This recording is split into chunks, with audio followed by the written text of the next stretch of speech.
Let's bring him on. Chris Low, ESPN, covering college football with the national championship game to go on Monday, but the activity continues. Chris, thanks for the time as always, joining us on the Stanley Fencing and Gates Hotline.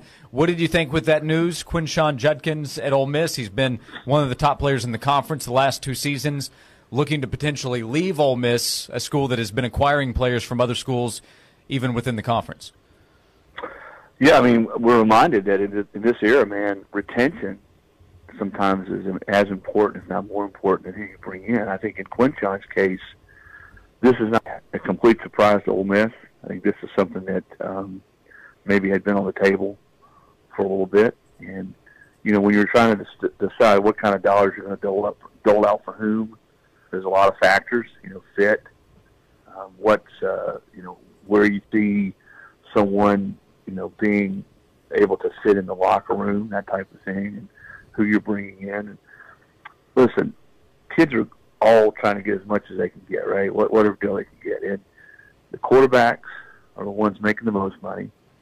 And it's just like the NFL. I mean, guys that can rush the passer and corners are the guys that are, and I think in Quinshon's case, as good as he's been, as productive he's been, he's running back. And, you know, running backs, I know the guys out there right now who run the football to hear this, but there are a lot of those guys out there. You know, there are very few that are truly what you would call elite difference makers. And you look at Lane Kiffin's offense over the years, wherever he's been, they've always run the football, no matter who's been at running back. You know, so I think that probably went into this. Someone's going to jump on Quinshon because it's not every day a kid rushes for 1,000 yards his first 2 years in the league. He's done that. And, you know, it may be for him, wherever he goes, it might be a win-win for him to maybe get on new ground and see what he can do. But I think fans need to get used to this, guys. I think you guys have talked about it at length, that, you know, the pool will give us and take us away. And there's all sorts of reasons sometimes that guys leave and guys stay. You know, it's not always the same situation at every school. I mean, I know for a fact that, I mean, let's take Tennessee, for instance. There's some guys that they could have had, or certainly could have been right there in the middle of, in this portal season, that they at the end or at some point during that process said, you know, thanks but no thanks. And I think the same sometimes with kids that are leaving, that their price tag, and again, I think I use this Tennessee as an example, their price tag of what they wanted was more than what Tennessee was willing to pay. So they just said, you know, adios amigo. And I think that happens at every school, and it's going to continue to happen. Chris Low, ESPN.com. So the transfer portal, a lot of the conversation, you know, the conversation in Knoxville the last few days, it's been about Nico's debut as the starter for Tennessee against Iowa. What did you think of that, what you saw from Tennessee in the game as the Vols now prepare for 2024? Yeah, it was pretty cool getting up on the West Coast and watching morning football. I'll say that. And sort of seeing the Vols play in the morning, you know, getting up, sort of having a Swain-type caviar breakfast with, you know, the robe and the slippers and everything, and then watching Tennessee play in the morning. That was pretty cool. I would add that. But, yeah, I told you guys, we talked about it last week or before, that, hey, my hope would be that Tennessee fans would not be too high or too low on what he did in the bowl game. And I think to see him out there, to me the cool thing was to see him out there with a lot of guys that he's going to play with next year. And to see him, that stage and that setting, not be too big for him. So that was, I thought, is, if you're a Tennessee fan, that was as encouraging, as promising as anything. He didn't try to do too much, you know, but he looked very comfortable. And you can see the talent. You know, he's not like he threw for 300 yards and 4 touchdowns, but he didn't have to. You know, I mean, we could have played for, gosh, guys, we could play for 30 more quarters, and I'm not sure I would score a touchdown. But he was what you hoped he would be. He was not. Again, he looked like he'd been there and done that. That's probably the best way I would say it, and that's a great way for him and the rest of the guys around him to go into the off season, go into practice and then preseason camp, and get ready for next year. What's going to be a new world SEC. So you're saying it's too early for me to order my lay? Well, now I did hear, and it's just one source, it's not two, that they have the 2024 Heisman Trophy to his home. Hey, man, He's special.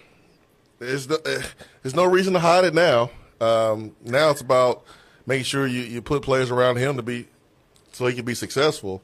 What did you think about some of the other younger players that played in that game as you were up in your hotel room in your robe, puffing on a cigar, eating caviar, watching Tennessee play? Well, actually, the only reason I got that room is I told him I gave him your name.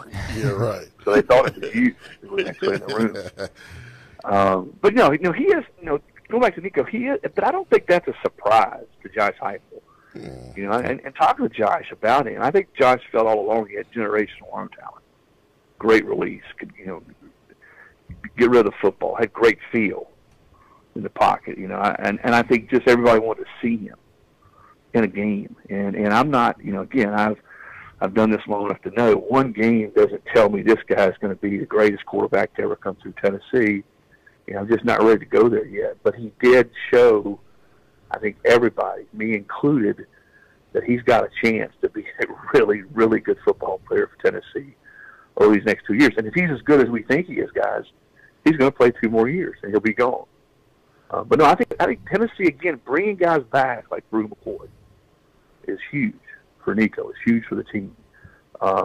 You had a lot of new guys, new faces playing in the secondary. Well, again, I'm not going to jump up and down because you held Iowa scoreless, because, again, I think West High School probably could have held Iowa scoreless as bad as they've been. But you still had new guys get a chance to play in a bowl game on New Year's Day against a Big Ten team that won 10 games. How that happened, I don't know.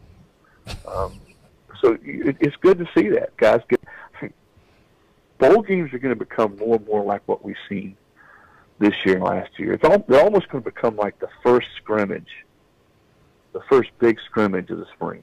Because you're going to see guys get chances that haven't played during the season, because it doesn't count against you. It doesn't count against your 4 games. I wish, I don't know how you feel, Swain, when you were in that position. I always wish they would let kids that were coming in. Yeah. Like Tennessee had several kids that came into practice. Come on. In December at the bowl site. If the team thinks they're ready, those guys play. And have it not count against them. Let's do it. Why not? They're letting people transfer 3 or 4 times, and you might as well let guys play once they decide to commit to the new school. Put them in there. If the coach feels comfortable playing them, put them in there. Let's do it. Let people run the wrong way. It'd be entertaining. No, I don't know why you would. So to answer your question, Josh, I think the future's bright.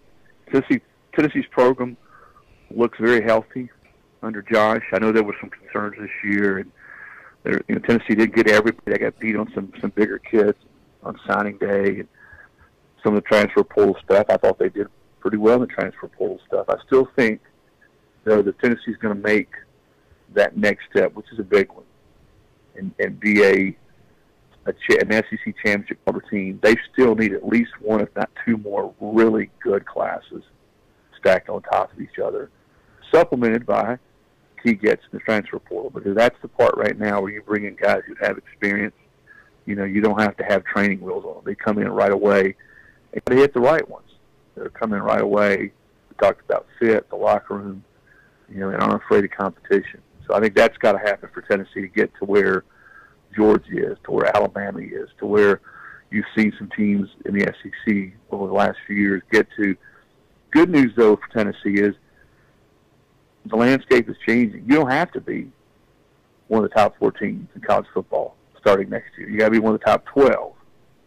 And so really I think you're going to end up it's going to be 5 and 7 when we get down to it. So 5 automatic qualifiers and then 7 at large. So if you don't win the SEC next year, let's say we're talking about Tennessee, you got to be one of the 7 next best. And that's a lot easier, a lot more realistic, than thinking you got to be one top 2 or 3, or you got to win the SEC. And I think that's why, again, when you look at what Josh has done and the fact that Nico showed so much promise and some of the young guys they brought in, it'll be year 4 under Heupel. So you think, really, in year 4, you've got everything in place you want in place. Now all of a sudden, the playoff opens up to 12 teams. It's much more realistic, and I think it's very fair to think that next year a very realistic expectation for Tennessee is to be in the playoff. I think most fans would be upset if they weren't. Are they good enough up front defensively? Are they good enough up front offensively, bringing a lot of veterans back in the offensive line? I mean, that's certainly where you want to start. But I think that people will ask me, and I'm sure they'll ask you, you probably already have, what's realistic for Tennessee? Well, to me, it's being in the playoff next year. Chris Lowe, ESPN. Quickly, Chris, I know the game is at 7:30 between Washington and Michigan. A little bit too late for Josh, but who you got in this game and why? Man, Washington just seems to have that thing about them this year, guys. You know, the way they play. Penix has been incredible. You know, I had a chance to see Michigan up close and personal out in L.A., and boy, that is a tough-minded, physical. You talk about a group of guys who are on a mission, having been around that Michigan team, they are. But there's something about DeBoer and Washington and Penix and all those weapons. I don't know that Michigan can score with them. I just think they're going to be able to score and get that game in the kind of game that Michigan's not comfortable playing. Now, as soon as I say that, Michigan will beat them up physically, sort of like they did Alabama. But I just got to go against one-time Tennessee commitment, Michael Penix Jr. and the Washington Huskies. That's right. He was committed to Tennessee. I'd forgotten about that. I can't believe Chris is going up against America's team. America's team, Chris. Hey, Michigan Wolverines. Michigan versus everywhere I went. By the way, we know how Alabama fans travel, Tennessee, SEC. There was blue and maize everywhere in L.A. I've never seen a better representation for one team than I saw Michigan in L.A. It was 65-35, Michigan, Alabama. You never would have thought you'd see that. But that fan base and those kids and everybody connected to that program are dead set that they're going to win the national championships. As I said, everywhere you went, Michigan versus everybody. You saw those shirts, those sweatshirts, and you know, I know it's probably not supposed to say this in SEC territory, but there's something to me a little bit neat, a little bit refreshing to see two teams go at it. That's not, you know, they're not necessarily in the Southern footprint or not an SEC team. It's been a while since we've seen two teams, a Big Ten team and a Pac-12 team, play for it all. And maybe that's in the transfer portal, NIL era. You know, we're going to see more of that. But we're going to have the Rose Bowl, what should be the Rose Bowl, played in Houston on Monday. Big Ten, Pac-12. I agree, Chris. It is so refreshing. Yeah, Swain's more than refreshed by Alabama's absence from this year's national championship game. He'll be covering it. Chris Lowe, ESPN.com, where you can read his work covering what's happening in college football. Chris, thank you for the time as always. We appreciate it so much, and we'll talk to you again soon. Okay, guys, take care. Happy late New Year.